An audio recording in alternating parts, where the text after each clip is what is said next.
Hi guys, welcome back to my channel Go Ecoholic with Janak Sharma. I hope you all are in the pink of health. This is a very different video that I am shooting for the very first time on my channel. I am making this video because it is the need of the hour, and I feel that right now this video is very important because the 12th class, 11th class are almost in the mid-session, and right now children have started thinking about a lot of things related to their future, what they have to do, how they have to do, what colleges to get into, all these things. So before that, I would like to tell you something about myself. That is, I am a 12th pass out. I'm currently in Delhi University, right? So I got 95% in my 12th boards. I am from commerce background, and also I got 726 out of 800 in CUET, and I got the rank of 915 in my BCom honors. Again, the course was BCom honors, so I got the rank of 915 in CET. That was the IP University's entrance exam. Now, talking about all this, I would actually like to help you people with the preparation and all the mistakes that I've done. I would like that you should learn from my mistakes so that you don't repeat it. क्योंकि क्या होता है कि अगर हम mistakes समझ जाते हैं ना अपनी, so it actually takes us a long way. क्योंकि if you do not understand your mistakes, if you do not retrospect on your mistakes, it actually tends to lead to making a lot of mistakes in future. क्योंकि क्या होता है, मैं चाहती हूँ कि आपसे मेरी गलतियों से सीखो और वो गलतियाँ ना करो, so that आपका रिज़ल्ट मुझसे भी बहुत बेटर हो. Because I always feel that knowledge और mistakes अपने पास नहीं रखनी चाहिए. You should always keep on sharing it with people so that they learn from you. So starting off with that, so this is the video in which I will guide you that how should you prepare for the boards and CUET at the same time. First things first is that start studying. सबसे important चीज़ तो यही है कि पढ़ना पड़ेगा. देखो क्या होता है कि काफ़ी बच्चे ये बोल देते हैं, लाइक मेरे स्कूल में भी बच्चे थे जो ये चीज़ बोलते थे कि मैम हम अभी नहीं पढ़ेंगे, हम सीधा पढ़ेंगे जब CUET आएगा, हम उसी टाइम पे पढ़ेंगे, हम अभी नहीं पढ़ रहे. Things don't work like that. क्योंकि क्या होता है कि CUET का सबसे पहले तो यही है कि CUET का और बोर्ड्स का जो सिलेबस है ना वो बिल्कुल सेम है, ठीक है. वेयर CUET में काफ़ी चैप्टर्स और टॉपिक्स एडिशनल भी होते हैं जो आपके प्रॉबेबली चांसेस हैं कि आपके बोर्ड्स में वो ना हो. जैसे कि मैं अगर बात करूँ अकाउंटेंसी क्लास 12th के फर्स्ट चैप्टर की, that is non profit organisation. वो हमारे सिलेबस में नहीं था. इन 22-23 वाला जो बैच था उसमें वो नहीं था हमारे सिलेबस में बोर्ड्स के, बट वो CUET में एडेड था. तो वो पूरा का पूरा नया चैप्टर जिसको यूजुअली 1 महीना लगता है पढ़ने को, हमने उसे अप्रॉक्सीमेटली 1 वीक में ख़त्म. तो ये चीज़ बहुत ज़रूरी है कि अगर आपने अपने टॉपिक्स अभी से क्लियर कर लिए हैं, बेसिक्स अभी से ही आपने क्लियर कर लिए हैं, तो CUET में आपको ज़्यादा मेहनत नहीं करनी पड़ेगी. मेहनत तो करनी पड़ेगी बट कंपैरेटिवली इतनी नहीं करनी पड़ेगी.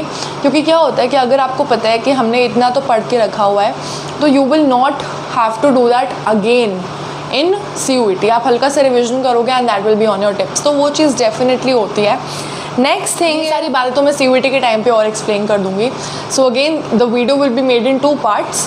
पार्ट 1 में मैं अभी करंटली बताऊंगी how to prepare for boards, and part 2 video में I will be telling how to prepare for CUET exam, right. So सबसे पहले हम बात करते हैं how to prepare for your board examinations. सबसे पहली चीज़, हर कोई बोलता है टाइम टेबल बनाना है. मैंने लाइफ में कभी टाइम टेबल नहीं बनाया होगा. अभी भी वहाँ पे मैंने ना एक टाइम टेबल बना रखा हुआ है मेरे 12th के टाइम पर, जो मैंने लाइफ में कभी फॉलो नहीं किया होगा.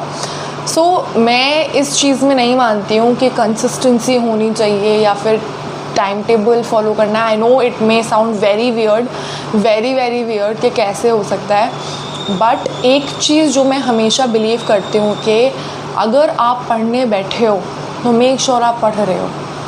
आप पूरे दिन में सिर्फ 2 घंटे पढ़ो, बट वो 2 घंटे ऐसे होने चाहिए कि नेक्स्ट डे जब आप वो चीज़ देखो ना तो आपके दिमाग में वो चीज़ ऑलरेडी रजिस्टर्ड हो 100%.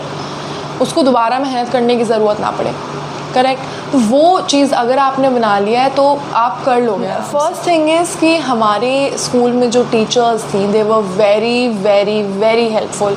आई am a pass out from modern Delhi public school sector 87 Faridabad. Now its name has been change to modern Delhi international school. So yes, it is an amazing school considering the academics. We were made to practice a lot of things. We were made to give a lot of tests which actually help. जैसे बोलते हैं ना, बच्चे को पूरा रगड़ दिया, मांझ दिया उसके दिमाग को। लिटरली वो सिचुएशन आ चुकी थी कि मतलब we are all prepared for board examinations. और जब हम बोर्ड देने गए ना, हमें कंसिडरिंग मतलब हमें लग ही नहीं रहा था कि भाई ये क्या पेपर बना दिया है। I remember I was like कि भाई मेरे से बिजनेस का न्यूमेरिकल तो नहीं होगा, बिकॉज वो मैं हमेशा गलत करके आती थी इन माई बिजनेस स्टडीज़ का पेपर इन क्लास 12th। तो बट व्हाट हैपेंड, बोर्ड के पेपर में न्यूमेरिकल ही नहीं था। So it was a really funny thing, but it also help me, क्योंकि ऑब्वियसली नहीं आया तो मार्क्स बच गए मेरे कटने से। सो येस, तो एक चीज़ जो कि बहुत बहुत ज़रूरी है वो ये है कि आपका अगर गाइडिंग सोर्स बहुत अच्छा है तो आपको डेफिनेटली फर्दर बहुत हेल्प होगी। आई एम नॉट सेइंग कि स्कूल्स पे ही डिपेंडेंट रहो। I know that there are various schools जो इतनी अच्छी गाइडेंस नहीं प्रोवाइड कर पाते, विच इज़ एब्सोल्युटली फाइन, कोई दिक्कत नहीं है। Instead of cribbing about it कि नहीं है, ये है, वो है, आप हेल्प सीख कर सकते हो ईदर फ्रॉम यूट्यूब चैनल्स। जैसे कि मैं इकोनॉमिक्स पढ़ा रही हूँ, the reason I am able to deliver the knowledge is because I have been taught that knowledge. तो वो चीज़ डेफिनेटली फ़र्क पड़ती है। That is why I thought कि मैंने जैसे कि काफ़ी यूट्यूब चैनल्स पे देखा है कि वो 100% नहीं डिलीवर कर पाते, क्योंकि मेरे स्कूल में मुझे बहुत अच्छा पढ़ाया हुआ है, ठीक है, तो मुझे YouTube पे वो चीज़ नहीं मिलती थी, काफ़ी पॉइंट्स नहीं टीचर्स बताती थी, काफ़ी चीज़ें कवर नहीं करती थी। तो मुझे तो 1000 लेवल की प्रिपरेशन थी और वो लोग सिर्फ 100 का कराते थे, तो मुझे इतनी कम मतलब उसकी आदत नहीं थी। That is why when I teach on my channel मैं हर एक चीज़ को कवर कराती हूँ, हर एक पॉइंट को कवर कराती हूँ, क्योंकि CBSE people are absolutely unpredictable. वो कभी पेपर ईजी बना देते हैं, कभी डिफ़िकल्ट बना देते हैं, so you can not predict them. कभी कुछ क्वेश्चंस आउट ऑफ सिलेबस भी आते हैं, इकोनॉमिक्स के पर्सपेक्टिव से एनालिटिकल बेस्ड क्वेश्चंस भी आते हैं, तो वो पता होने चाहिए आपको। अगर आपको नहीं चीज़ कॉन्सेप्ट क्लियर नहीं है तो आप नहीं कर पाओगे। सो टॉकिंग अबाउट दैट, सबसे पहले तो हम बात करते हैं कॉमर्स के सबसे पहले सब्जेक्ट की, दैट इज़ अकाउंटेंसी। अब ये वीडियो ना सिर्फ 12th वालों के लिए नहीं है, 11th वालों के लिए भी है, कंसिडरिंग कि अगर आपका 11th से ही बेस क्लियर नहीं है, 12th में आपको बहुत दिक्कत होने वाली है, क्योंकि जर्नल एंट्री, डेबिट क्रेडिट के रूल्स, आपको जैसे अकाउंट्स बनाना है, ठीक है, बैलेंस शीट, ये सारी चीज़ें डबल ट्रिपल लेवल में इंक्रीज़ होकर 12th में आती हैं। तो अगर आपने बेसिक्स अपने क्लियर नहीं रखे हुए हैं, so it will be a very difficult journey for you, trust me on this. कुछ चीज़ें होती हैं जो 11th में ही छूट जाती हैं, 12th में नहीं आती हैं, बट काफ़ी चीज़ें ऐसी हैं जो एक्सपैंड होकर 12th में भी आती हैं। एक्सटेंसिव सिलेबस हो जाता है 12th का। सो 11th से ही मेक श्योर कि आप अपने सारे सब्जेक्ट्स का बेस क्लियर कर रहे हो, ठीक है, स्पेशली अकाउंटेंसी, राइट। कोई भी दिक्कत आती है, कुछ भी आती है, आप 100% उसे कहीं ना कहीं से जाके सॉल्व करिए। चाहे आप अपने ट्यूशन टीचर्स को रेफ़र करो, चाहे आप अपनी स्कूल टीचर्स से डाउट्स क्लियर करो, चाहे यूट्यूब से करो। And I am also thinking कि मैं फर्दर अकाउंट्स के लिए भी यूट्यूब पे वीडियोस डालना स्टार्ट करूँगी, because there are people out there जिनको अकाउंट्स में काफ़ी डिफ़िकल्टी आती है। मेरे को भी आई थी when I started 11th। So don't worry, I will try कि मैं उसको जितनी जल्दी हो सकता है मैं ट्राई करूँगी to help you out with that, ठीक है। So keeping that aside for a moment, ये चीज़ बहुत ज़रूरी है कि काफ़ी लोगों को लगता है कि ट्यूशन टीचर्स से अगर हम पढ़ रहे हैं तो it's nothing to be ashamed of, right, it is okay. मैं भी जाती थी ट्यूशन टीचर्स के पास, क्योंकि क्या है ना, कभी कभी होता है कि आपको 100% नहीं मिलता किसी चीज़ से, ठीक है। जैसे कि मेरा स्कूल, जैसे कि मैंने बताया, academically we were excellent, but there were certain reasons जिसकी वजह से I had to join tuition classes. मुझे प्रॉब्लम्स आ रही थी, डिफ़िकल्टीज़ आ रही थी समझने में चीज़ें, तो एंड मोर ओवर ऑनलाइन का भी सिचुएशन था, तो बहुत गड़बड़ हो चुकी थी। So I had to rely on external sources also. तो वो चीज़ है। बट वन थिंग इज़ कि पढ़ना पड़ेगा। ये मान के चलो आपको खुद की मदद खुद ही करनी पड़ती है, कोई आपके पास नहीं आएगा हेल्प करने के लिए, टीचर्स भी नहीं आती हैं। अगर आप उन्हें ये नहीं बताओगे कि मैम हमें नहीं आ रही है चीज़ समझ में, उनको आपको बताना पड़ेगा। आप बताएंगे तो वो हेल्प करेंगे ना, अपनी मर्ज़ी। तो वो ऐसा एस्ट्रोलॉजर वगैरह नहीं होते हैं कि वो समझ जाएँ इस चीज़ को फेस रीडिंग करके। So yes, talking about accountancy, जैसा कि मैंने बोला, अब अगर मैं MCQ लेवल पेपर की और सब्जेक्टिव लेवल की अगर मैं अलग अलग बात करूं तो देखो, 2 बुक्स पहले तो सबसे बहुत ज़्यादा वो हो जाती हैं कि DK गोयल या TS गरेवाल। सबसे ज़्यादा कॉन्फ्लिक्ट ये होता है कि दोनों में से कौन सी बुक बेटर है। देखो दोनों बुक्स अपनी अपनी जगह बेटर हैं। TS गरेवाल में वैरायटी ऑफ क्वेश्चंस होते हैं, यानी कि आप 5 क्वेश्चंस हैं तो वो 5 क्वेश्चंस को करने के तरीके में कुछ ना कुछ डिफरेंस होगा, ये TS गरेवाल है। DK गोयल में ऐसा सिस्टम होता है कि अगर आप उस बुक को पूरा सॉल्व कर लो तो ना आपको 1000 लेवल की प्रैक्टिस हो जाती है। मतलब उसमें इतने क्वेश्चंस हैं, उसमें बहुत क्वेश्चंस हैं, एक टाइप के ही 5 से 6 क्वेश्चंस हैं, कंसिडर इलस्ट्रेशंस भी होती हैं उसमें। तो मैं आपको एक चीज़ बताती हूँ, DK गोयल में जो इलस्ट्रेशंस होती हैं वो यूजुअली कंपार्टमेंट के क्वेश्चंस होते हैं, सैम्पल पेपर के क्वेश्चंस होते हैं, बोर्ड के क्वेश्चंस होते हैं। तो it is the best part, क्योंकि क्वेश्चन के साथ सोल्यूशन मिल जाता है आपको। TS गरेवाल में ऑन द अदर हैंड ये क्वेश्चंस होते हैं, इलस्ट्रेशंस नहीं होती हैं, ठीक है। तो ये चीज़ है, DK Goyal is a book जो आपको पढ़नी चाहिए, क्योंकि काफ़ी बारी ना टीचर्स DK गोयल नहीं कराते, ये यार बहुत इजी बुक है, ये है वो है। बट आपको एक बात बताती हूँ, अगर आपको कॉन्सेप्ट क्लियरिंग करनी है ना, मेरे से आप लिख के ले लो, DK गोयल से पढ़ना स्टार्ट कर दो। DK Goyal is a very very good book, क्योंकि क्या होता है कि इलस्ट्रेशंस में अगर एक चीज़ लिखी हुई है ना, सेम कॉन्सेप्ट पे उन्होंने क्वेश्चंस दिए होते हैं। TS गरेवाल में ऐसा नहीं होता। TS गरेवाल में जो इलस्ट्रेशन है और जो क्वेश्चन है बिल्कुल अलग अलग होते हैं, तो बच्चे अपनी मिस्टेक्स फाइंड आउट नहीं कर पाते, प्रॉब्लम्स नहीं देख पाते, जो मेरे साथ भी हुआ था। बट टचवुड मेरे ट्यूशन में TS गरेवाल चलती थी और मेरे स्कूल में भी DK गोयल चलती थी, तो मैं दोनों चीज़ों को पढ़ पाती थी। सो येस, दोनों बुक्स बहुत अच्छी हैं अपनी अपनी जगह पर। तो इट डिपेंड्स कि आपको किस तरीके से किससे पढ़ना है, ठीक है। Next thing is theoretical portion. अब थ्योरेटिकल पोर्शन के लिए NCERT को ना गांठ बांध के लिख लो, NCERT इज़ योर बाइबल, ठीक है। उससे बेटर कोई बुक नहीं है थ्योरेटिकल पोर्शन के लिए, ठीक है। क्योंकि क्या है कि उसमें रिलायबल सोर्स है। देखो सबसे पहली बात तो यह है कि पेपर जो है वो CBSE वाले हैं, तो जब उन्होंने अपनी NCERT निकाली है तो कुछ सोच समझ के उसमें डेट्स और डेटा डाला हुआ है। क्या होता है काफ़ी बारी we tend to forget that, we tend to follow the books में जो लिखा होता है, बट काफ़ी बारी क्या होता है कि उसमें कभी कभी डेटा इधर उधर हो जाता है। तो एक चीज़ जो बहुत बहुत ज़रूरी है वो ये है कि NCERT को आप थ्योरी के लिए, मतलब जैसे बोलते हैं ना रामबाण है, उसको पढ़ना ही है आपको थ्योरी के लिए, and that too latest NCERT, पुरानी वाली नहीं। क्योंकि प्रिंट ये लोग बहुत पुराने सालों का रखते हैं, जो बुक्स स्टोर पे अगर आप लेने जाते हो तो प्रिंटेड वर्जन तो बहुत पुरानी होती है, बट PDF आपको करंट मिल जाएगी। देयर इज़ एन ऐप जो आई थिंक नाम उसका नोडिया ऐप है, कुछ ऐसा करके नेम है उसका। I will link it in the description, it is not sponsored at all. मैंने भी उस ऐप से देखा था, उसमें आपको सारे सब्जेक्ट्स के मॉक पेपर्स मिल जाएंगे, सैम्पल पेपर्स मिल जाएंगे, हमारे टीचर्स ने भी हमें उससे दिए थे, एंड मोर ओवर उनके सोल्यूशंस भी आपको मिल जाते हैं। So that is the best part, it is a very helpful app, तो आप वहाँ से पढ़ सकते हो। एंड अगेन DK गोयल के ना पीछे मतलब थाउजेंड्स तो ज़्यादा हो गया, हंड्रेड्स में मतलब उतने लेवल के MCQs हैं। तो अगर आपने हर चैप्टर के MCQ सॉल्व कर लिए ना, तो मतलब आपको फुल लाने से कोई छोड़ ही नहीं सकता, मतलब कोई भगवान उतर के भी नहीं आपके नंबर काट सकते।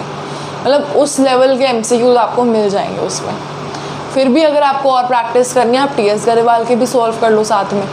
दोनों बुक्स के अगर आपने 100% क्वेश्चंस कर लिए हैं ना, trust me you will get 95+ rather 100 in your boards. मतलब अगर 80 का पेपर है तो 80 इन योर बोर्ड्स, ठीक है, ट्रस्ट मी इन दैट। अब हम बात करते हैं बिज़नेस स्टडीज़ की।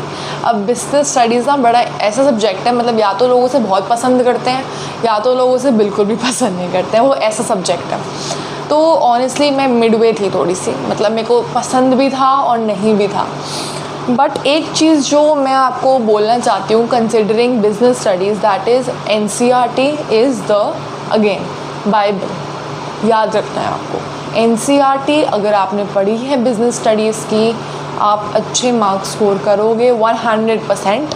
बट अगेन लेटेस्ट NCERT पढ़नी है आपको, क्योंकि लेटेस्ट NCERT प्रिंटेड वर्जन में नहीं आती है, आपको उसका PDF लेना पड़ता है। आई रिमेंबर मेरे पास इतने ना बंडल्स रखे हुए थे NCERT के प्रिंटेड, मेरे पापा ऑफिस से प्रिंट करा के लाते थे, तो मैं उसी से पढ़ती थी। मैंने पूरे पॉइंट्स हाईलाइट करके रखे हुए थे सारे के सारे कि कैसे करना है। तो अगर आप चाहते हो कि मैं आपको थ्योरी वाइज भी हेल्प करूँ इन दोनों में से किसी भी सब्जेक्ट में, मुझे कमेंट्स में ज़रूर बता देना। अगर आपको थियोरेटिकल पोर्शन के लिए मेरी हेल्प चाहिए, definitely I will be ready, but मुझे उसके लिए आप पहले कमेंट्स में बताना दैट येस आई वांट कि आप हमें, चाहे वो कोई भी सब्जेक्ट हो, अकाउंट्स है चाहे वो बिजनेस है, जिसका भी थ्योरी आपको डिफ़िकल्ट लग रहा है आप मुझे बता सकते हो। I will help you with that subject and also the chapter जो आपको डिफ़िकल्ट लग रहा है, ताकि मैं उसी चैप्टर के वीडियो फिर बनाऊँ। ठीक है, one thing as I said NCERT, अब काफ़ी स्कूल्स में ना एक बुक लगी होती है, वो है पूनम गांधी। अब very honest review, Poonam Gandhi is not a good book. I have read that book 11th में, मैंने ख़रीदी थी उस बुक को। ठीक है, मतलब क्वेश्चंस बहुत अच्छे हैं उसमें, केस स्टडीज़ होती हैं। पूनम गांधी एंड अलका धवन दोनों बहुत अच्छी बुक्स हैं, क्वेश्चंस बहुत अच्छे होते हैं। Alka Dhawan is a very good case studies mentor book, बहुत अच्छी बुक है। उसमें वैरायटी ऑफ क्वेश्चंस होते हैं, केस स्टडीज़ बहुत सारी होती हैं, आपको बहुत अच्छे प्रैक्टिस क्वेश्चंस आपको मिल जाएंगे। बट अगर मैं आपको लर्निंग पर्सपेक्टिव से, पढ़ाई के पर्सपेक्टिव से बोलूँ तो it is not a good book. उसमें 100% डेटा नहीं दिया होता। मोर ओवर मैं आपको एक इंसिडेंस शेयर करती हूँ जो बिल्कुल मेरी क्लास में हुआ था। There was a girl who wrote an answer entirely from Poonam Gandhi, क्योंकि उसके ट्यूशन में पूनम गांधी चलती थी। उसने एक आंसर इंटायरली पूनम गांधी से लिखा क्योंकि उसमें उसको ईजी लग रहा था। मेरे टीचर ने लिटरली ऐसा क्रॉस मार रखा था और 0 लिख रखा था। I will not a lot you marks on this because ये NCERT लैंग्वेज नहीं है, NCERT में नहीं लिखा है ये सब। आप अपने हिसाब से नहीं पॉइंट्स बनाओगे, NCERT से ही करोगे, क्योंकि मैं बताती हूँ आपको क्या होता है। फीचर्स ऑफ मैनेजमेंट है फॉर एग्जाम्पल, ठीक है, कुछ भी आप मेरे को बताओगे, ये फीचर इसका ये है, feature 1 number 2, feature number 3, feature number 4, ठीक है। अब जो NCERT में फीचर्स लिखे हुए हैं, अगर आपने वो हेडिंग्स यूज़ करी हुई हैं तो ठीक है। अगर आपने अपनी मर्ज़ी से कोई और हेडिंग बनाई है तो नंबर कटने के चांसेस रहते हैं। I tell you another thing, मेरे बोर्ड के पेपर में NCERT से पेपर बना था। एंड एक और चीज़ वो ये थी कि हमारे पेपर में स्पेसिफिकली ये चीज़ लिख के आई हुई थी कि these are the features of management, explain them. Part A, part B, part C, features उन्होंने हेडिंग लिख के दी थी, हमें उसे एक्सप्लेन करना था। फीचर्स थी या सिग्निफिकेंस, कोई एक था, ठीक है। तो अगर आपको हेडिंग्स NCERT के लिए नहीं पता है तो आप नहीं कर पाओगे ऐसे क्वेश्चन को, क्योंकि आपने अपनी हेडिंग्स लर्न कर रखी हैं। So it will again lead to a problem. तो ये चीज़ बहुत ज़रूरी है कि आप NCERT से सारी हेडिंग्स पढ़ो। बट अगर आपको मैं एक बुक रेकमेंड करूं जिससे मैंने पढ़ा था, मेरे स्कूल में एक बुक लगी थी, that was Subhash day. It is an excellent book. It is an exact copy of NCERT in a more presentable and precise manner. Excellent book, बहुत अच्छी बुक है। Plenty of case studies, there are mock papers, MCQs, बहुत practice करने के लिए आपको questions मिल जाएंगे, ठीक है। It is actually a very good book. काफ़ी जगहों पे मुझे पता है सुभाष डे ऑथर नहीं मिलते हैं, मतलब उनका नहीं पता होता है नाम, तो आप NCERT पढ़ो, कोई दिक्कत नहीं है। NCERT तो बेस्ट चीज़ है, उससे ऊपर कुछ नहीं है। नेक्स्ट चीज़, बिजनेस स्टडीज़ में नंबर लाने का तरीका, पहली बात तो लर्निंग है एंड लर्निंग है, ठीक है। लर्न अगर आपने कर लिया, चीज़ें अगर आपने समझ ली, तो you will definitely score good marks in business studies, उससे ऊपर तो कुछ है नहीं। एंड मोर ओवर अगर आपको और एक हेल्प चाहिए, जैसे कि फॉर एग्जांपल बोर्ड्स के पहले अगर आपको प्रिपेयर करना है, तो हमारे पास ना 1+ सैम्पल पेपर एक था, मैं आपको फ़ोटो लगा दूँगी साइड में, आपको दिख रहा होगा। मैंने ये पेपर लिया था, इसमें लास्ट प्रीवियस ईयर का बोर्ड पेपर होता है, सोल्यूशन होता है। इसमें बहुत सारे आपको सैम्पल पेपर्स मिल जाएंगे जो कि बहुत अच्छे होते हैं, उनके सोल्यूशन भी मिलेंगे। और कुछ ऐसे क्वेश्चंस, कुछ ऐसे पेपर हैं जिनके सोल्यूशन नहीं है, उनके सिर्फ आंसर्स लिखे हुए हैं और आप उन्हें क्रॉस चेक, मतलब चेक कर सकते हो कि आपने सही किया है नहीं किया है। तो बहुत, it's a very good book. Moreover आप ओसवाल की बुक्स भी ले सकते हो if you want mock papers वगैरह के लिए, तो it's a very good book again. अब हम बात करते हैं इकोनॉमिक्स की, माय फेवरेट सब्जेक्ट। देखो मेरा बहुत पसंदीदा सब्जेक्ट था, ऑनेस्टली बता रही हूँ। ठीक है। अब इसमें क्या पढ़ना है, कैसे पढ़ना है, ये तो आपको मैं बता ही चुकी हूँ। 11th में 12th में दोनों में मैं संदीप गर्ग से ही पढ़ाती हूँ, because Sandeep Garg is a very good book, so is TR. Jain. अब कन्फ्यूजन अगैन इन दो बुक्स में रहती है, कौन सी बुक से पढ़ना चाहिए, कौन सी बुक से नहीं पढ़ना चाहिए। संदीप गर्ग आप समझ सकते हो डी.के. गोयल है, एंड टी.आर. जैन आप समझ सकते हो टी.एस. गरेवाल है। उस लेवल से आप समझ जाओ दोनों का कंपैरिजन, ठीक है। टी.आर. जैन थोड़ी सी एडवांस लेवल होती है, संदीप गर्ग थोड़ी बिल्कुल एन.सी.आर.टी. पे बेस्ड होती है, एन.सी.आर.टी. लेवल होती है, बट क्वेश्चंस बहुत होते हैं। स्टेटमेंट बेस्ड क्वेश्चंस, ट्रू और false, assertion reason, MCQs, objective type, आपके हॉट्स क्वेश्चन, एनसीईआरटी के पूरे सोल्यूशन, सब कुछ आपको मिल जाएगा एक बुक में, संदीप गर्ग में। So it's a very good book again. But ये तो मैंने आपको बताया, देखो संदीप गर्ग स्टेटिस्टिक्स हो गया आपका, चाहे स्टेटिस्टिक्स के लिए आप चाहें तो टी.आर. जैन भी ले सकते हैं, that is also very good book considering statistics. Micro macro, Sandeep Garg is a very good book, no doubt. अगर आपके पास नहीं, और अगर आप इकोनॉमिक्स मुझसे पढ़ते हैं तो आपको पता ही होगा कि मैं तो क्लिपिंग्स लगा देती हूँ नीचे, तो आप वहाँ से भी पढ़ सकते हैं, कोई दिक्कत नहीं है, नोट्स बना सकते हो, ठीक है। बट एक चीज़ जो कि बहुत बहुत ज़रूरी है वो ये है कि आईईडी कौन से बुक से पढ़नी है, that is Indian economic development of class 12th। मेरे सीबीएसई के लेवल पे वो 12th का सब्जेक्ट था, ठीक है। तो उसमें क्या है कि मैंने IED I studied it entirely from NCERT and I practiced questions from Sandeep Garg, ठीक है। आईईडी अगर आपने NCERT से पढ़ ली है तो there is nothing above or less, उससे ऊपर कुछ नहीं आएगा, उससे नीचे कुछ नहीं आएगा। NCERT से तो पढ़ लिया तो पढ़ ही लिया है, फिर वो भी लेटेस्ट वर्जन अगेन NCERT से पढ़ के उसे साइड कर दो आईईडी को। आईईडी ना काफ़ी हिस्ट्री लगती है कॉमर्स वाले बच्चों को, बड़ी इरिटेटिंग लगती है, बट अगर आप वो स्टोरी के फॉर्म में उसको पढ़ते हो ना तो वो आप लर्न कर सकते हो उसको बहुत ईजी तरीके से, राइट। अब एक चीज़ है वो ये है कि हमारे पास अगेन इकोनॉमिक्स के लिए ना, मैं आपको सारी बुक्स भी बता दूंगी साथ में कि मैंने कौन से बुक से किया था। अकाउंट्स की बुक ये थी जिससे मैंने प्रैक्टिस किया था, ठीक है। एक्चुअली अकाउंट्स की मेरे पास 2 बुक्स थी जिससे मैंने पढ़ा था। Next is for the economics, ये बुक थी of C.A. Parag Gupta. He is an excellent teacher, excellent writer, मतलब बुक इतनी प्यारी बुक बनाई उन्होंने, इतने अच्छे क्वेश्चंस होते हैं उसमें। तो C.A. पराग गुप्ता की बुक्स अगर आप देखते हो it is very very good, बहुत अच्छी बुक्स होती हैं उनकी, ठीक है, इकोनॉमिक्स के पर्सपेक्टिव से। एंड बिजनेस स्टडीज़ की ये बुक थी अलका धवन की। तो बुक टाइटल सेम है बट अगैन जो इन्होंने बुक बनाई है वो अलग अलग है, जो राइटर्स हैं वो अलग अलग है, बिकॉज अगैन सब्जेक्ट वैरी करता है। अब now talking about English, English कैसे पढ़ना है। So English is a subject जिसके लिए आपको थोड़ा सा एक्स्ट्रा एफर्ट करना पड़ेगा। क्यों करना पड़ेगा वो मैं CUET वाली वीडियो में बताऊंगी, क्योंकि आपको तभी पता चलेगा कि क्यों करना है ऐसा। एक्चुअली थोड़ा सा ब्रीफ कर देती हूँ बट आप सीरियसली नहीं लोगे मुझे। तो द रीज़न इज़ कि CUET में ना इंग्लिश का सिलेबस इंटायरली डिफरेंट होता है। 12th में जो आपकी इंग्लिश है वो ग्रामेटिकल नहीं होती है, it is entirely comprehension based, आपकी राइटिंग होती है और लिटरेचर होती है। वेयर CUET इंटायरली ग्रामेटिकल होता है, उसमें लिटरेचर नहीं आती है, ठीक है। तो एंड कॉम्प्रिहेंसिव भी होता है CUET का पेपर, बट लिटरेचर नहीं आती है उसमें। So that is very very important कि आप अपनी दोनों चीज़ों को ना स्ट्रेंथ में रखोगे, क्योंकि इंग्लिश एक ऐसा सब्जेक्ट है जिसको सबको अपीयर करना पड़ेगा। अगर आप इंग्लिश पढ़ रहे हो तो CUET में कंपल्सरीली आपको इंग्लिश देना है, आपको लैंग्वेज तो देनी ही देनी पड़ेगी। लैंग्वेज का पेपर सबका होता है इररिस्पेक्टिव कि आपने कौन सी स्ट्रीम ली हुई है, ठीक है। सो अगेन हमारे पास हमारे स्कूल का एक बहुत ही अमेजिंग मॉड्यूल था, उसमें सारा कॉम्प्रिहेंशन की प्रैक्टिस थी, सारे आर्टिकल राइटिंग हो, चाहे वो इम्प्रेशन हो, नोटिस हो, सब कुछ था उसमें। It was a entire full package. उसमें हमारे फिगर्स ऑफ स्पीच एक जगह पे लिखे होते थे, लिटरेचर की सारी चीज़ों की समरी, थीम, टाइटल, सब कुछ एक्सप्लेन था। बहुत it was a very beautiful thing that our teachers made, ठीक है। तो सिंस मॉड्यूल हमारे स्कूल का किसी बच्चे के पास नहीं है, सो तो किसी एक्सटर्नल हेल्प से या किसी एक्सटर्नल बुक से नहीं पढ़ा था इंग्लिश।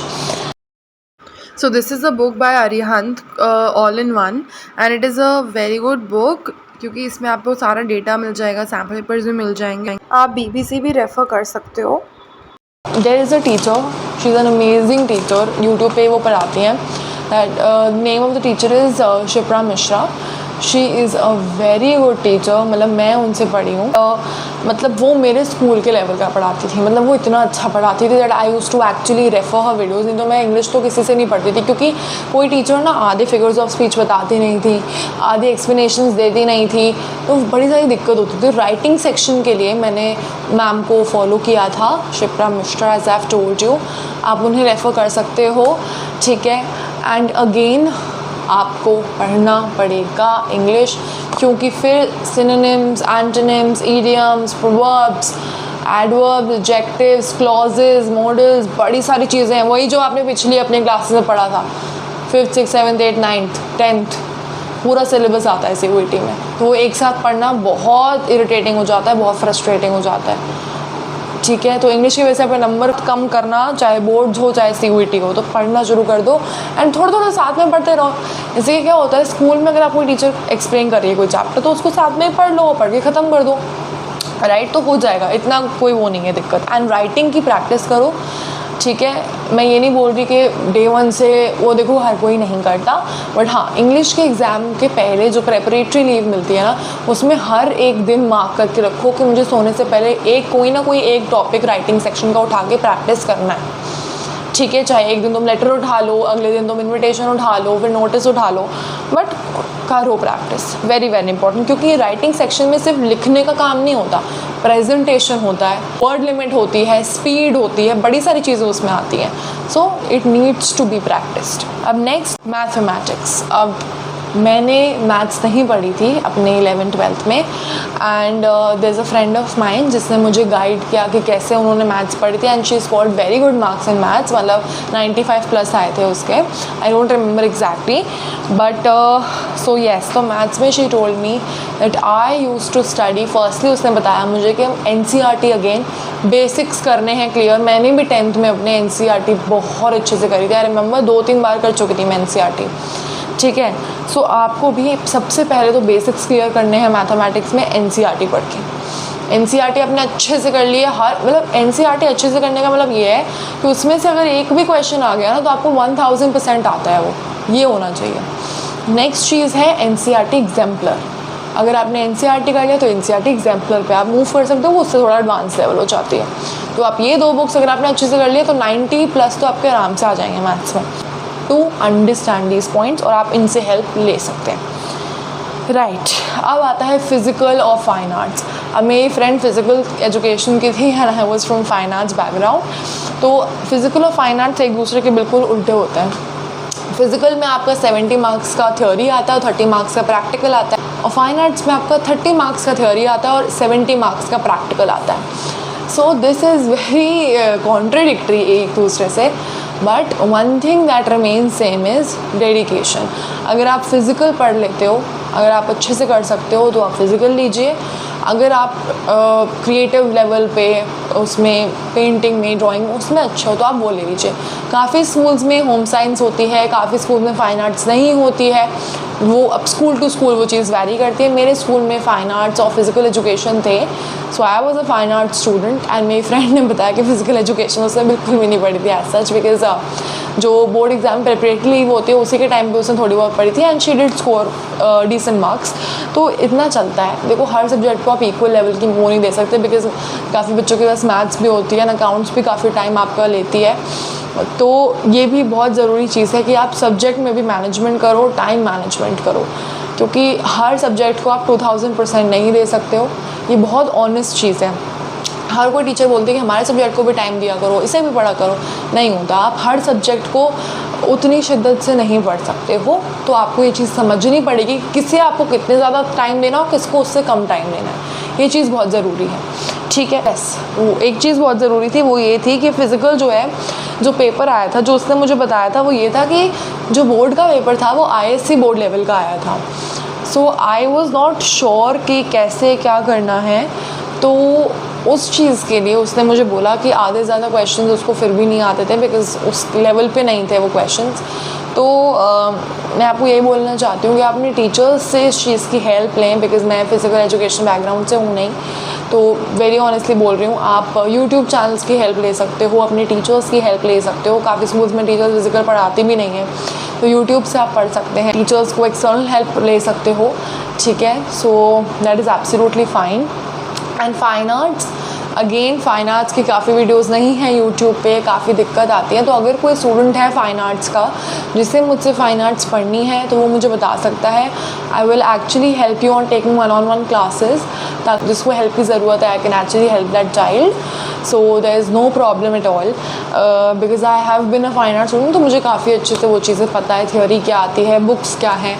जो बुक्स होंगी वो मैं दिखा देती हूँ, ये बुक पढ़ी थी मैंने और ये बुक पढ़ी थी मैंने, 11th-12th की सबसे सेपरेट बुक्स थी, तो आप वो पढ़ सकते हो।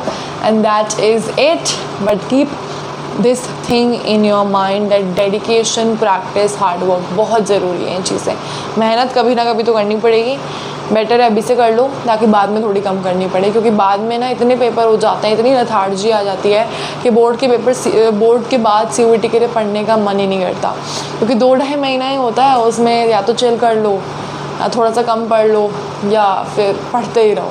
So depends on you absolutely.